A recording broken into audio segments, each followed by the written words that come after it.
Torah, which means the joy of Torah. Now, the joy of Torah, usually because there is a sort of customs that relates to it, it's as though it sounds as though it's our joy of Torah. No, it's the joy of Torah. It's of it. Why there is the joy of it? Because it doesn't matter, within the circle, meaning within, which suggests that we human now are creating a sukkah, a circumlight. So we are enabling Torah to extend itself, okay, to dance with us, if you like, or to move through us. Now, why actually the joy of Torah is not happening in Shavuot, where was the initial giving, or the initial, let's say, trial of giving Torah. And since then, it's been trying to penetrate. It's knocking on our door, it's trying to extend to us. But we know that the first attempt failed. And there was a second tablet written, meaning a second attempt to reach humans. And in that second attempt, it's very similar to the creation of Adam, meaning there is a meeting point or a mixture between the divine and the human. It's happening through Moshe. Because first Torah was written by the higher. Second Torah was given by the higher and written by a human, by Moshe. And that was given to us in Yom Kippurim. Okay, so now we have creation of Rosh Hashanah, of Adam, creation of Torah, or meaning the extension of Torah, meaning the meaning of why there is creation. And when we are making the structure of Sukkah within ourselves, at the end of it, at the 8th day, meaning when we get to the nature of Bina, Torah is able to extend itself, therefore it's happy and there is joy. So this is why it's in Sukkot and not in Shavuot. Because the first time it managed, because of this combination of, it's like Tzimtzum Bet. Yom Kippurim is like, which is dominated by Bina. It has to do with mercy, has to do with the way as well. Humans or Adam is a mixture of, let's say, earth and the Spirit of God. Okay? So it's like the Spirit of God who was present and read the meaning to the human ability to write it, to code it for all generations. So it happens, this is why we celebrated when there was an achievement, or actually it is the Torah that we're able to use. Now, it's a Torah that has to do with an advice. It makes us the proper vessel to be able to actually receive the true Torah, the true light of Torah. This is it. Okay. And Zelem and Demut, how? Zelem and Demut, okay. Zelem and Demut has to do with the powers within Adam. Adam, I mean human being. Okay. But when we speak about first Adam and Eve, we speak about the structure before the shattering, before it fell out of Eden. Yeah, when it was not a whole, one body. Okay, so when we speak about Adam, we're saying, or the Zohar is trying to explain to us that there are certain powers that are going to accompany the growth and the evolution of this Adam. One is called Zelem, which is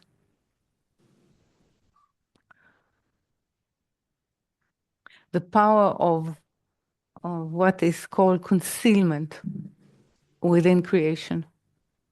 Mm-hmm. And Demut will be the ability of the human to actually take upon itself to sort of to come into creation as a simulator and to simulate on itself concealment of his will to receive to oneself in order to allow the Tselem actually to reveal itself. So Zelem and Demut are actually two powers. The one is from above and the other is from below. And it's, as you can see, it's actually the structure of what we call human or Adam as a whole. Okay. So Zelem and Demut are more, I would say, term language that we can work with. It's saying, Ach b'tzelem italech ish. Only with Zelem, meaning with a reference of concealment within creation, can a person or a human walk through his evolution, through his spiritual journey. Okay, because Demut in Hebrew has in it the power of imagination, the power of to become similar to. Okay, Dimyon, Adame. So there is a lot of in Demut. You have a lot of Adam. Yeah. So if I take it to this article on to tie it together, it suggests that the illumination of Torah will create in us the ability to understand Tselem and then to create Demut. Yeah. So this is where the bone structure comes from. I could not relate to the bone structure as a connection with the higher on Thursday, but now it's the inner structure from above where then the demut can grow on in order to slowly It's something. It's build almost. an identity or build something. I'll take it. It's a crude image, yes, but think about it as a bone structure. It terms. This is what will hold the flesh. Yes. Yeah, it stands upright and it holds the flesh and it can Yeah. even walk with some muscles and other elements that Yeah, and build over time then around it. all the system, the nerve system, the blood system, Yeah. can grow into a being. Well, Okay. even all the structures like mochin and all the other ones that come over time, they all need some kind of structure to, find a place and oh that's yeah. Mochin is basically to do with the light of Gar, the light of the three first ones. Yeah. So this is what we call mochin, to sort of set it aside from the lights of the body. Okay, so there are different lights or different illumination. So when we speak about mochin, when the Zohar speaks about mochin, it speaks about the connection that the higher allows us or allow the illumination of the lights of the head to penetrate into the body and to activate it, or to activate its growth. Okay. Yes. Okay. Then I heard the Rabbi saying a rib is oral Torah. So how does the written Torah and the two written Torahs relate to oral Torah, and how does it relate to rib? Oral Torah speaks about that which you can speak, that which you can understand, that which you can explain because you have a screen. So it means that in order to be able to read actually Torah, meaning I don't want to say to explain it, but to understand it maybe, is not.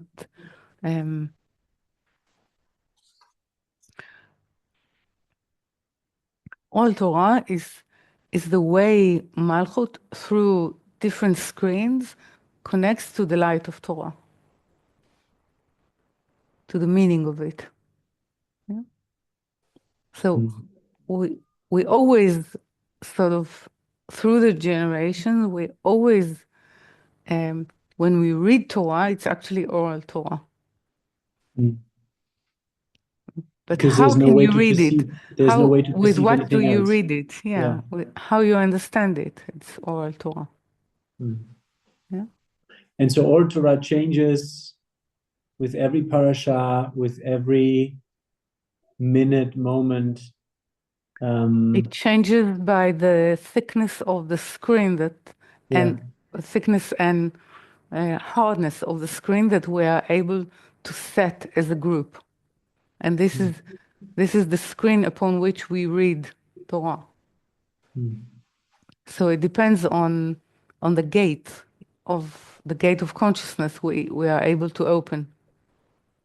I mean, so oral Torah, sorry. It has to do with the return light, with the power of return light. Meaning the power that we manage to create within our reading, which is oral, of Torah. And return light is the size of or the power of our intention. And the power of intention is to do with the combination of thickness and hardness of the screen. How much light it can pull and how much it can turn into an investment of itself to become a vessel in which the written Torah can reveal itself. So oral Torah is the screen that we're able to sort of set and summon between us as a group when we study. So there's actually no way to, until the end of Reformation, to perceive or receive anything of written Torah. You all the time receive part of written Torah.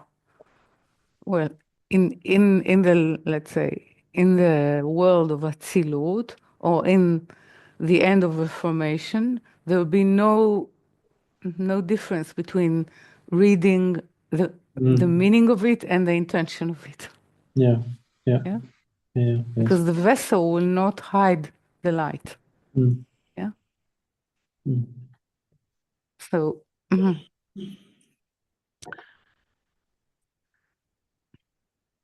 written Torah has to do with Reshimu.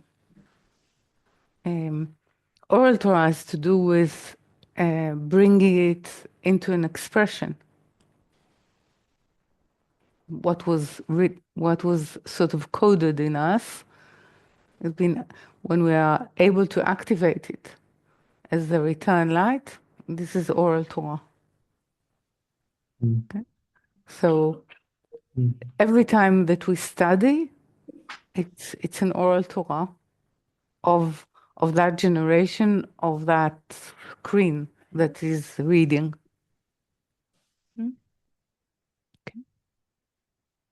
Okay. תודה רבה.